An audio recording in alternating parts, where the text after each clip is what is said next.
vamos ficar em Malaquias 3 mesmo. Vamos para o versículo de número 2. Eu quero trazer a palavra hoje para vocês e falar sobre o fogo. O tema dessa semana é o ungido e o fogo. O ungido e o fogo. Malaquias 3, versículo 2, na NVI, diz assim: Quem, porém, poderá suportar o dia da sua vinda? Quem ficará em pé quando ele aparecer? Porque ele será como o fogo do ourives e como o sabão do lavandeiro. Ele se assentará como um refinador e purificador de prata. Purificará os levitas e os refinará como ouro e prata. Assim trarão ao Senhor ofertas com justiça. Então, as ofertas de Judá e de Jerusalém serão agradáveis ao Senhor, como era nos dias antigos, como nos anos anteriores. Vamos orar? Senhor, essa palavra, Senhor, não pode surtir efeito algum no nosso coração e na nossa mente, se não for pelo poder do Teu Espírito Santo. Tem misericórdia, Senhor, de nós e nos conduz, nos ensina, nos transforma e que a nossa vida possa refletir, Senhor, a Tua palavra, Senhor. Muda, Senhor, o entendimento, Senhor. Muda, Senhor, a mente daquele que está cego, aquele, Senhor, que está, Senhor, perdido, aquele, Senhor, que talvez não tem resposta, que o Senhor venha conduzi-los. Eu te peço e te agradeço em nome de Jesus. Amém. Queridos, esse tema dessa semana, ele fala sobre o ungido e o fogo. A nossa denominação ao Brasil para Cristo, aqui a nossa região, ela trabalha com os grupos pequenos, em que a mensagem que é pregada aqui no domingo, ela é compartilhada nas casas. E é usado a agenda do Apacentai. Então, alguns irmãos aqui têm essa agenda, que eles fazem os seus devocionais diários, e também utilizam essa agenda para, nos grupos pequenos, estarem compartilhando a palavra.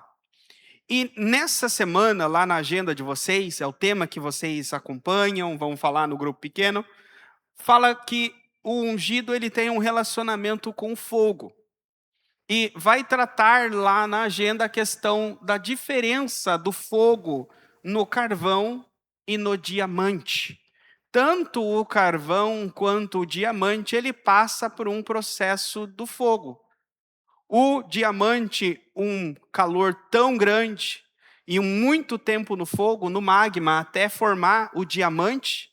E o carvão, ele é formado de um processo não tão duradouro no fogo quanto o diamante. E eu gostaria de trazer para vocês aqui um apanhado geral sobre o fogo na Bíblia e focar no final aqui dessa mensagem. Eu vou falar com você em cerca de 30 minutos, 35 minutos, a respeito do fogo que purifica. Como que a palavra utiliza o fogo para a questão da purificação. Porque há hoje uma confusão. Há uma confusão em louvores que falam de fogo, ministrações que falam de fogo, porque a Bíblia, ela tem o fogo da purificação e tem o fogo do julgamento. Há um julgamento que vem através do fogo. Pedro diz que o primeiro julgamento veio através da água e o segundo julgamento virá através do fogo. Agora, qual é o julgamento que veio através da água? Escolinha Bíblica Dominical, quem sabe o julgamento que veio através da água? O dilúvio. Foi um julgamento que matou toda a humanidade e deixou apenas a família de Noé. Então foi um primeiro julgamento através da água. E depois agora vai vir o segundo julgamento através do fogo, que será o julgamento da segunda vinda de Cristo, quando vai haver um novo céu e uma nova terra. O segundo julgamento será através do fogo. Então essa é a promessa bíblica. Jesus também falou que há um julgamento, que as pessoas elas são lançadas no lago de fogo. Então, o lago de fogo não é o fogo do Espírito, irmãos. A gente não ora, fala assim, Senhor, me enche do teu Espírito e me joga no lago de fogo. Não. O lago de fogo é um lago de julgamento. E o lago de fogo, irmãos, não é literal. É uma metáfora. A Bíblia utiliza essa só para nós termos uma ideia. Vocês lembram quando Jesus diz assim, olha, o reino dos céus é semelhante a... Aí vai falar a parábola do semeador, vai falar a questão do joio, vai falar da massa. Vocês lembram?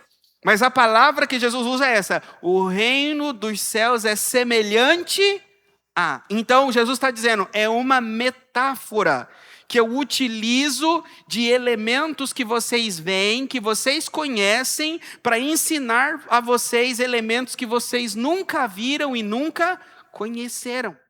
Então ele utiliza a linguagem daquilo que nós vemos para assimilar, mas também não significa que aquilo que Jesus usou para assimilar é 100%. Entenderam o que eu estou querendo dizer? Então, é semelhante, não é idêntico. É semelhante, não é perfeito como é, mas é uma metáfora. Então, o lago de fogo, na Bíblia, ele é uma metáfora de um local de julgamento. E o que a Bíblia diz é que esse lugar de julgamento, ele é como se fosse uma prisão espiritual. É um local onde quem é lançado nesse lugar, ele não sai por conta própria. Ele não consegue sair quando ele quer desse local de julgamento. Portanto, é como se fosse uma prisão espiritual de condenação para seres espirituais. Então, não é para carne e sangue, mas é para espíritos. É um lago de fogo destinado a espíritos, não a carne. A Bíblia diz que, originalmente, esse local foi construído para Satanás e seus demônios, não para o homem. Mas o homem, a alma, os espíritos humanos serão lançados nesse lugar também, mas ele não foi construído para o homem. Certa vez eu vi um documentário no YouTube. Aquele presidente do El Salvador, ele construiu uma prisão de segurança máxima chamada Secote, destinada para membros de facção lá de El Salvador. E aí nesse documentário mostra todas as características do presídio que já é voltado para tratar a alta periculosidade dos membros da facção. E aí a gente pensa assim, se o ser humano tem essa sabedoria, esse entendimento de ter uma prisão que tem protocolos e construções diferentes de outra prisão, vocês estão entendendo onde eu quero chegar? Deus, da mesma forma, ele tem uma prisão com construções e protocolos específicos para aprisionar seres que a Bíblia chama de potestades que conduzem em legiões. A Bíblia diz que existe um ser, só para vocês terem uma ideia, o nome dele é Abaddon. Ele está preso e ele vai ser solto no período de Apocalipse. E diz que esse Abaddon, ele é um general de exércitos. E quando se abrir o abismo, não é o lago de fogo, tá, irmãos? É outro presídio. Então, quando se abrir o abismo e for solto Abaddon, ele tem um poder de destruição gigantesco. Então, a ideia é que Deus constrói esse lugar, e tem esse local para prisão e julgamento de seres espirituais. Então, esse fogo é o fogo do julgamento. Aí vocês já ouviram, por exemplo, em Mateus capítulo 3, quando diz que o Senhor Jesus, quando ele vier, ele vai batizar com o Espírito e com fogo. Quem já viu esse versículo? Ele vai batizar com o Espírito e com fogo. Quem quiser acompanhar é Mateus capítulo 3. Põe na tela, por favor. Mateus 3, eu acho que é o 17 ou 18 ali, 12. 11, Mateus 13, 11. João Batista dizendo: Eu os batizo com água para arrependimento, mas depois de mim vem aquele que é mais poderoso do que eu, de quem eu não sou digno de levantar as sandálias, e ele os batizará com o Espírito e com fogo. Então, João Batista aqui, ele está falando para quem? Ele está falando para os discípulos ou está falando para a multidão? Essa é a primeira coisa que vocês têm que entender. João Batista está falando aqui com a multidão. E no meio da multidão tem discípulo, não é? Então ele está dizendo: eu batizo vocês, a multidão, quem deseja da multidão ser batizada. Eu batizo com água para arrependimento. A palavra batismo significa imersão, imergir. Então, batizar é imergir. Então, batizar com água, João Batista está dizendo, então, eu os imerso na água. Eu sou aquele que vou imergir vocês na água. Mas Jesus, aquele que vem depois de mim, o Messias, ele vai imergir vocês no Espírito. Batizar no Espírito é imergir no Espírito.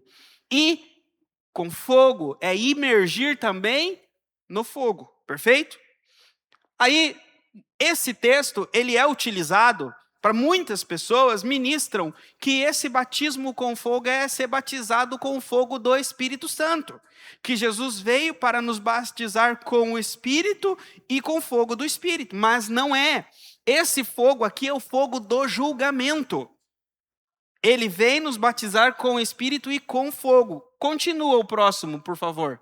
Por que é com o fogo do julgamento? Ele traz a pá na mão e limpa a eira e ajuntará o trigo no celeiro.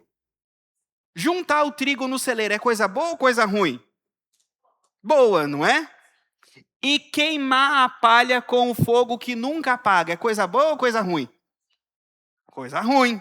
Então, ele está dizendo, ele batiza com o Espírito e com fogo. Ele junta a palha no celeiro, ele junta o trigo no celeiro e queima a palha no fogo que nunca apaga. Então, quem é batizado com fogo de Jesus? A palha. Então, tem muito crente que quer ser batizado com fogo. Misericórdia, irmãos. Só a palha é batizado com fogo, que nunca apaga. O trigo é batizado no Espírito. O trigo, ele é colocado no celeiro e batizado no Espírito. Aí, mas pastor, e por que então essa questão do fogo, do Espírito? O único lugar na Bíblia que que fala do Espírito e fogo é Atos dos Apóstolos, capítulo de número 2. Vamos lá para Atos dos Apóstolos?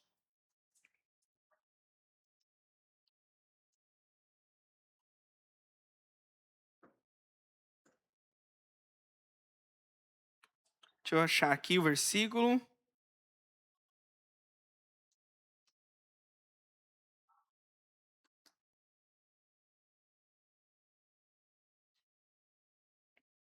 Qual é o versículo que eu não preparei aqui, o que fala que desceu o Espírito, eles viram como línguas de fogo? É o Atos 2.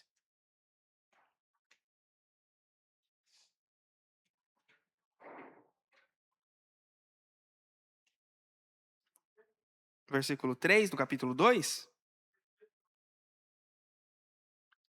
É, isso mesmo. Diz que chegou o dia de Pentecostes, o versículo 1, e estavam todos reunidos num só lugar. De repente veio do céu um som, como de um vento. Era um vento muito forte ou era o som como de um vento muito forte? Então, ventou ou só tinha o som do vento? Então não tinha vento, certo? Tá. Então a ideia aqui era só, continua, como de um vento muito forte e encheu toda a casa na qual estavam sentados. Apareceram línguas de fogo que se separaram e pousaram sobre cada um deles. Na versão, põe ao meio da corrigida, é línguas como de fogo. Línguas como de fogo. A NVI traduz língua de fogo, mas no original é línguas como de fogo. Então não eram literalmente línguas de fogo. Olha só, a Almeida Corrigida Fiel. E foram vistas por eles línguas repartidas como que de fogo. Significa então que eles viram, era como fogo, mas não era língua de fogo. Então é uma metáfora que eles utilizaram para dizer a experiência que eles tiveram. Então, eles estão descrevendo, olha, era como o som de um vento, e vimos línguas como que de fogo, mas lá não ventou e não tinha fogo, entenderam? Então não teve aqui batismo de fogo, aqui foi um batismo do Espírito, perfeito? Então o batismo no Espírito Santo não tem ligação bíblica com o batismo no fogo. Agora, o fogo de Deus, tem o fogo de Deus de julgamento e tem o fogo de Deus que não é de julgamento. Mas nós não vemos na Bíblia o fogo de Deus que não é o fogo de julgamento manifestando em pessoas. Por exemplo, o que eu estou querendo dizer, irmãos? Vocês lembram? Êxodo, capítulo de número 3, fala que Moisés viu uma sarça ardente. Estava pegando fogo a sarça? Estava, não estava? Só que ele diz que ela não se consumia. Então era um fogo que não queimava, sim ou não? Portanto, esse fogo, acredito que é o fogo que todo crente quer que manifeste nele. É como que todo crente quer, Senhor, eu quero ser a sarça que o Senhor manifesta e eu não me queimo. Mas a gente não vê isso na Bíblia, certo? Diferente da Bíblia dizer que o fogo de Deus caiu do céu e queimava. Por exemplo, em Levíticos, capítulo de número 10, antes, vou dar o contexto para vocês. Levíticos, capítulo 8, diz que foi separado a família de Arão para servir como sacerdotes. Eles eram aqueles que iriam fazer os sacrifícios e acender o fogo no altar. Eu já falei para vocês aqui do fogo, vocês lembram? Eu disse para vocês que havia um altar de bronze, que eles cortavam os animais e colocavam ali na grelha, e embaixo do altar tinha um local que era colocado a lenha do fogo, vocês lembram? E todas as manhãs o sacerdote tinha que trocar aquela lenha, limpar as cinzas, porque o fogo deveria arder continuamente no altar. Vocês lembram disso, né? O que aconteceu? Quando eles colocaram a lenha lá no altar pela primeira vez, Moisés orou e Deus desceu fogo do céu. A primeira ignição, Moisés não pegou um bique para acender.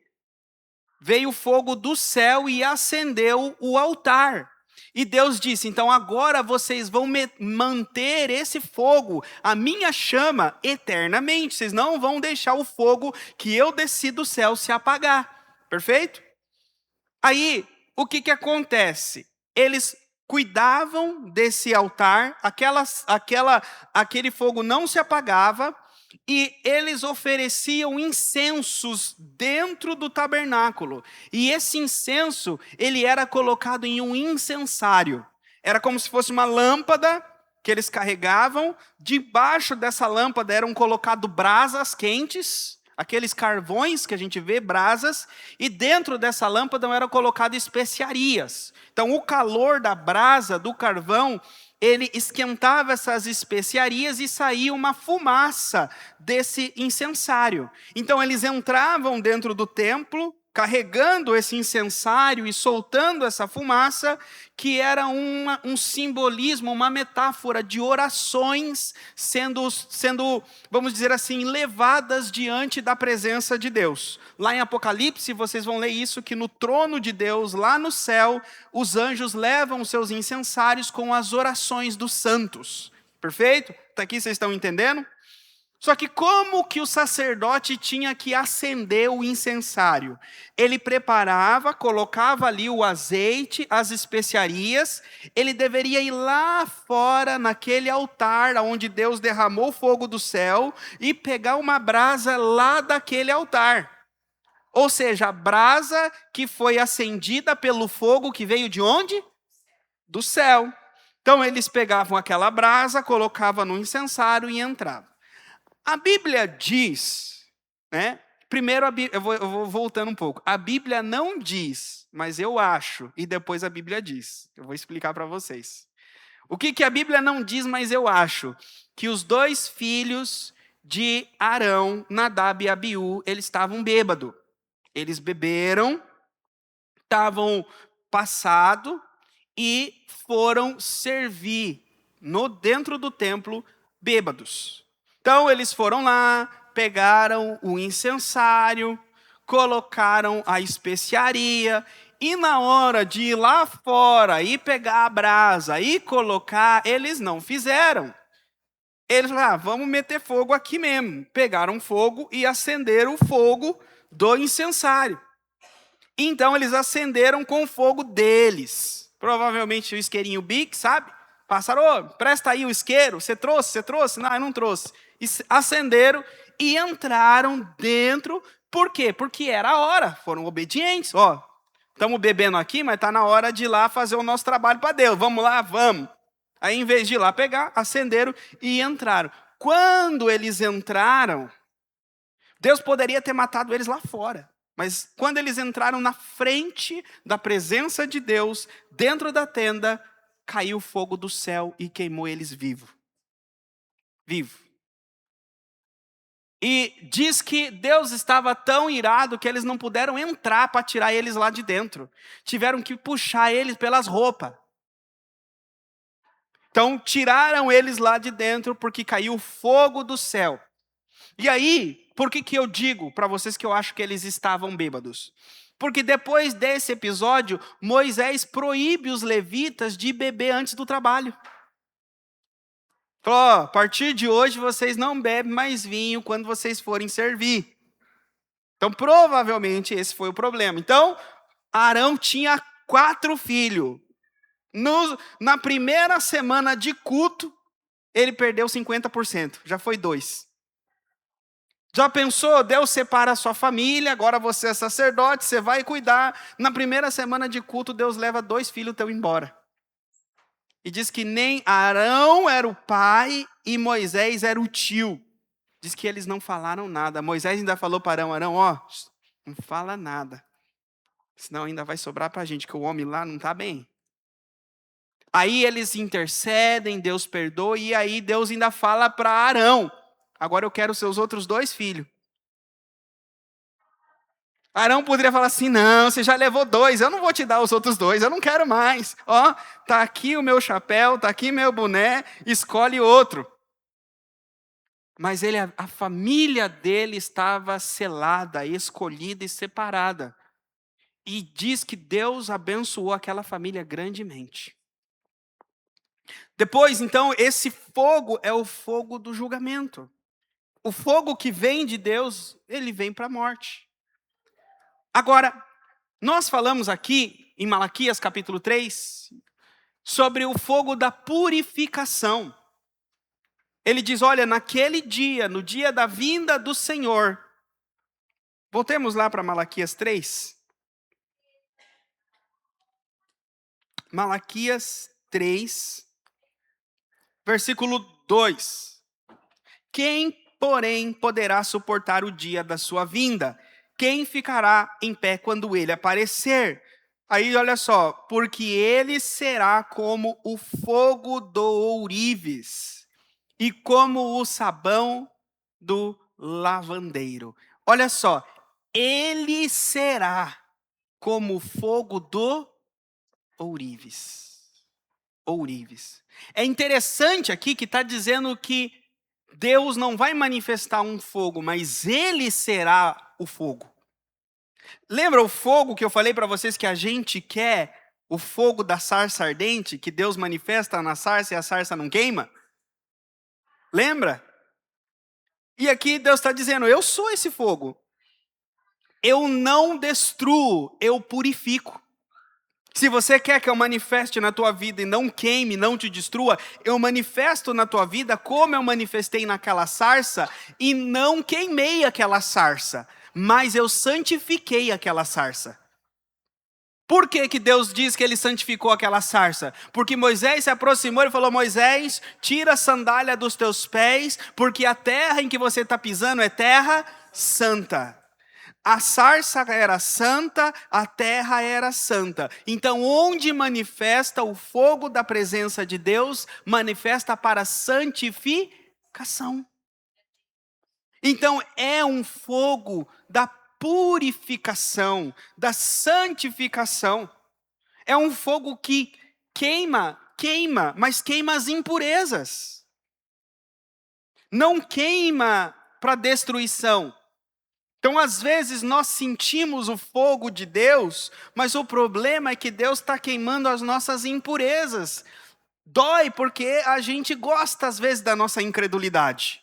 Gosta de permanecer como estávamos, como éramos, do nosso jeito, foi assim que eu aprendi, assim era na casa da minha mãe, assim era na casa do meu pai, mas assim não é na casa de Deus.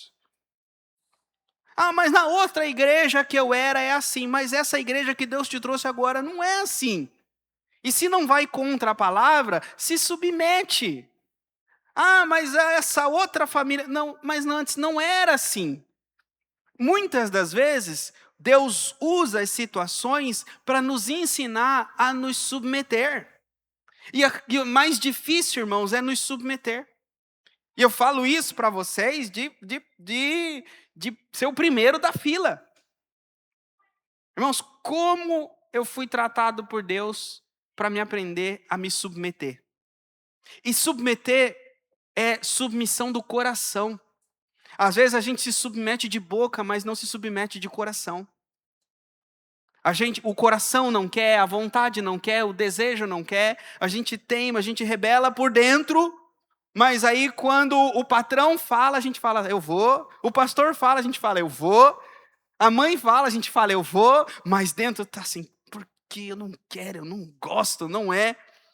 E Deus está olhando dentro de nós.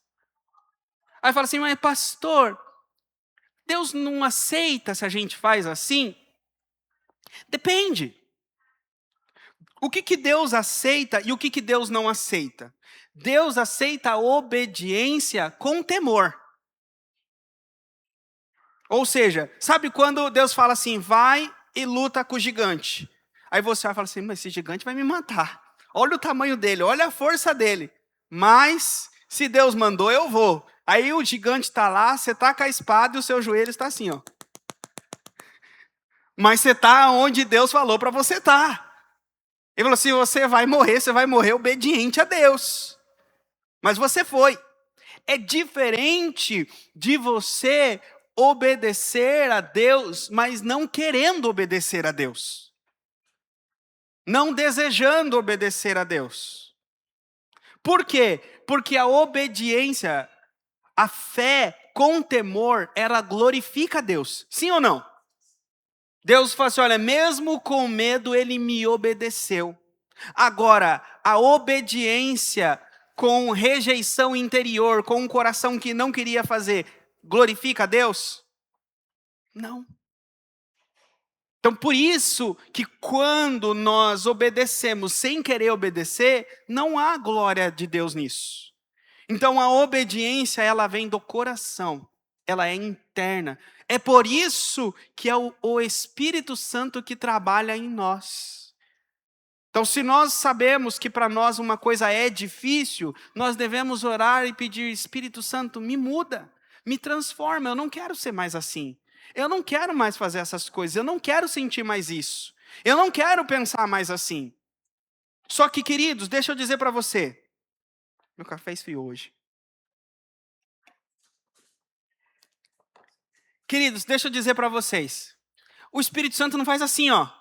E você acorda no outro dia e fala assim, nossa, hoje eu quero fazer. A gente pede para o Espírito Santo, Senhor me muda, Senhor me transforma, e chora, e fala, eu não aguento mais ser assim.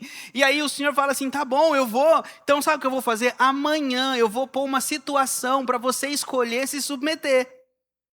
Aí vem a situação, aí você fala assim, Senhor, me muda, porque eu não estou aguentando mais isso. E Deus está dizendo, eu quero te mudar, eu estou te dando a oportunidade de você agir diferente.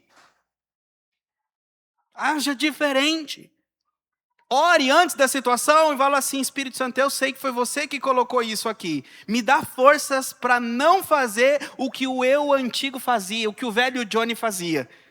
Me dá forças para não ser quem eu era antes nessa situação.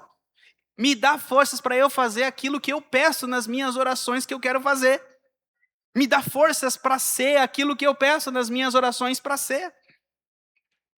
E aí eu digo para vocês, irmãos, conforme a gente vai obedecendo, o tempo vai mudando e aquelas situações parece que não vai acontecendo mais. Ou elas acontecem e a gente nem lembra mais. Portanto, a submissão, ela é essa transformação.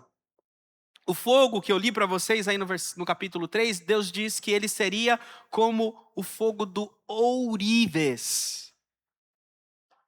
Em 1 Pedro, Pedro vai dizer que a nossa fé, ela é purificada como ouro. Queridos, vocês já pararam? Eu não sou muito dessas coisas de bolsa de valores e tal. Mas um dia eu li um livro, eu acho que o nome do livro é O Homem Mais Rico da Babilônia.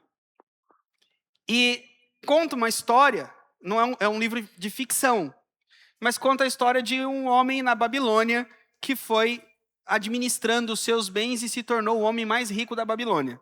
É um livro muito bom para quem quer aprender a administrar bem a sua renda, os seus bens. Mas o que eu achei interessante no livro é que ele falava a diferença lá no livro da prata e do ouro, que era na época da Babilônia. E aí eu li o livro e eu fui pesquisar e eu vi que o preço do ouro dificilmente cai. Sempre sobe o preço do ouro. E uma vez eu vi um homem falando o seguinte, que o ouro é o dinheiro de Deus.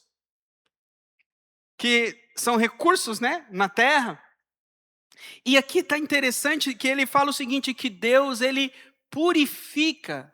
O ourives purifica a nossa fé, porque a nossa fé para Deus, ela é como ouro.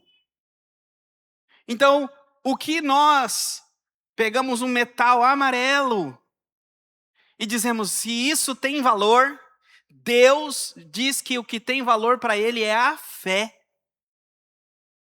Eu vou trazer para vocês nos próximos cultos, no momento das ofertas eu vou trazer para vocês, mas eu estou lendo um livro que é entre o ouro, entre o sopro e o ouro de Deus. Não, é entre o ouro e o sopro de Deus, do evangelista Edson Teixeira.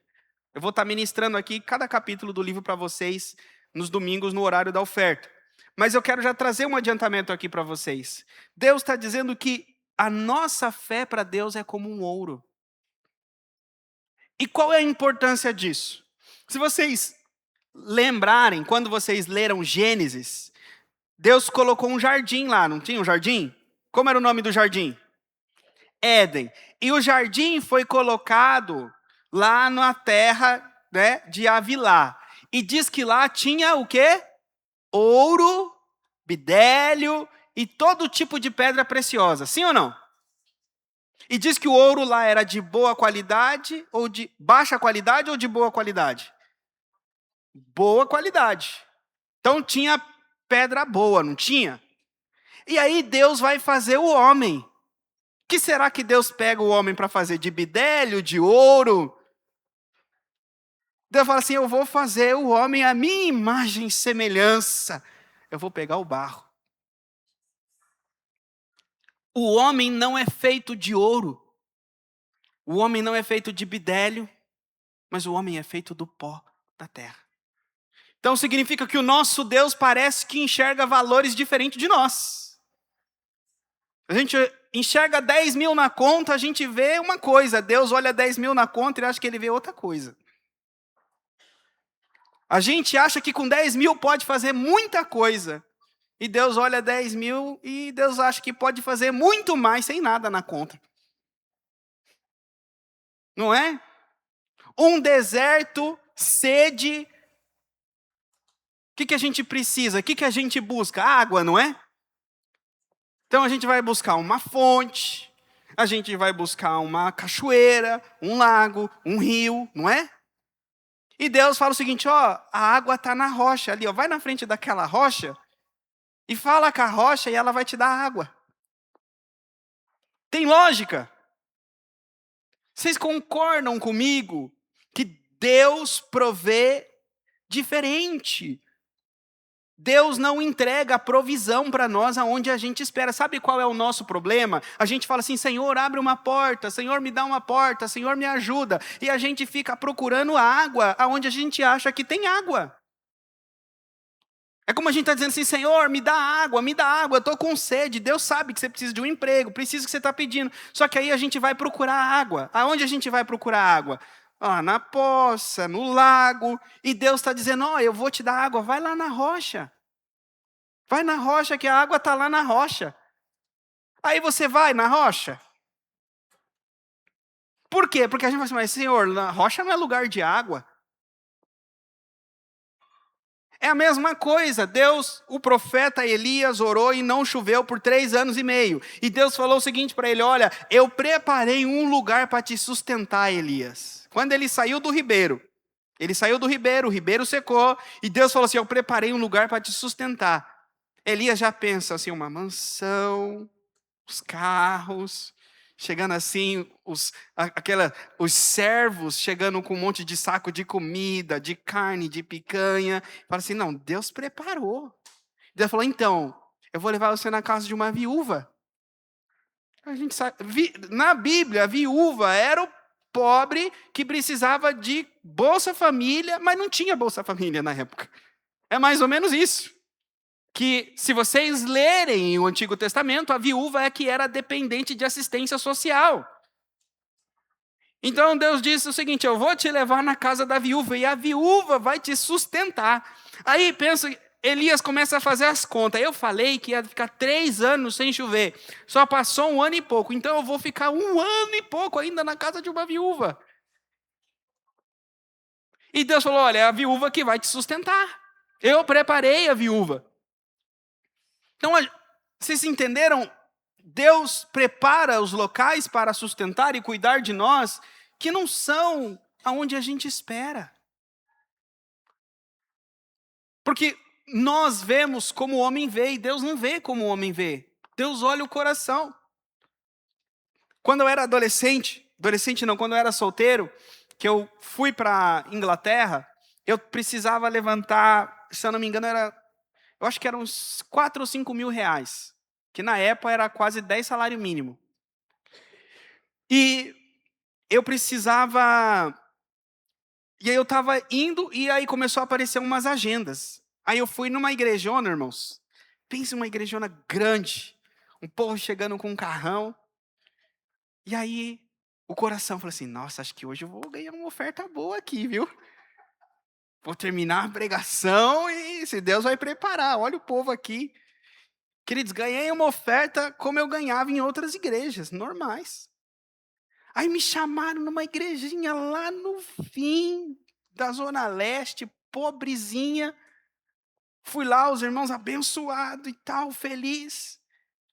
Aí, não pensei, né, em nada, mas é o tipo de lugar que você pensa assim, acho que aqui, acho que não, talvez ainda vou ter que dar uma oferta para ajudar os irmãos, porque são pobrezinhos.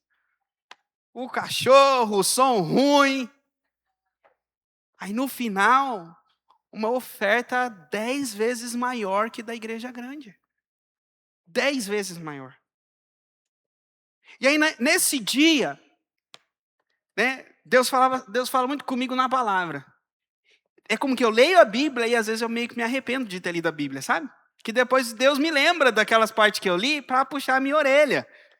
Eu li a Bíblia e Deus falou assim comigo: você lembra aquela passagem que eu mandei Samuel na casa de Jessé? Falei, lembro, Jesus. Então, você lembra que Samuel chegou, e aí Jessé colocou os filhos dele, e aí Samuel falou assim, olhou o primeiro e falou assim, certamente esse será rei de Israel. Olha o porte físico, olha como ele segura a espada, é esse. Deus está falando, você fez igual, você chegou naquela igreja e você falou assim, certamente essa vai ser a igreja que vai me sustentar. Olha o porte, olha a capacidade. Deus diz, mas eu não vejo como um homem vê. Para mostrar que é pela loucura deste mundo. É daqueles que dizem que não têm capacidade, que não podem fazer. É da fraqueza que eu tiro força. É da impossibilidade que eu tiro o que é possível. Então Deus pode usar o grande, mas Ele escolhe não usar, para que a glória seja dEle. Então tem pessoas melhores que você, pessoas mais capacitadas que você, mas as coisas ainda não aconteceram porque é você que Deus quer usar. É você. Por que é você? Porque você tem tudo que Deus precisa para fazer. Você não sabe, você não consegue, você não tem capacidade, você é estéril, você é inútil. Então você é perfeito para aquilo que Deus quer fazer. Pastor, eu sou inútil? É, você é inútil, eu sou inútil. Agora, com o poder do nosso Deus, com a presença do Espírito de Deus em nós, nós fazemos o impossível. E a glória é toda dele. Então deixa que o fogo de Deus te purifique. O fogo de Deus, a dificuldade. Sabe, eu termino aqui dizendo que o fogo de Deus, ele é para nos colocar no lugar que a gente não quer ir. Sabe, como eu já preguei aqui para vocês, o crente mula, o teimoso, que não vai, não vai, não vai, não vai. Deus vai no forninho dele e fala assim, só vai aumentando a temperatura. Só vai aumentando a temperatura. Vamos ver até que ponto de calor você aguenta. Deus está dizendo, você quer ver quem pode mais? Então vamos ver quem pode mais. Se é a sua teimosia ou se é a minha vontade. Quem vai vencer no final? Quem vai vencer no final? Ele diz, para nós, como ele disse para Paulo, Paulo, até quando você vai recalcitrar entre os aguilhões? Até quando você vai teimar? Até quando você vai querer ser selvagem? Até quando você não vai obedecer? Enquanto você não se submeter, enquanto você não deixar o ouro tirar as impurezas da sua mente, da sua vida, das suas atitudes, da forma que você conduz a sua casa, a sua família, a sua vida, enquanto o fogo de Deus não remover o velho eu de você, você só vai sentir dor. Agora, se você deixar que o fogo de Deus te transforme, te purifique, você vai ser uma pedra preciosa. Deus diz aqui que você vai ser um sacrifício que agrada a Deus. Porque quando nós somos ouro impuro, quando somos prata impura, o nosso sacrifício para Deus é igual ao animal cego, é igual ao animal aleijado. Não é um animal puro que agrada a Deus. Deus olha e fala assim, meu filho pode dar algo melhor do que ele está dando. Ele não está me dando o melhor. Ele não está me dando. Eu dei coisas mais preciosas e mais valiosas para ele. E ele não está me devolvendo o que eu dei para ele de precioso. Ele está me dando o que sobra. Ele está me dando o que resta.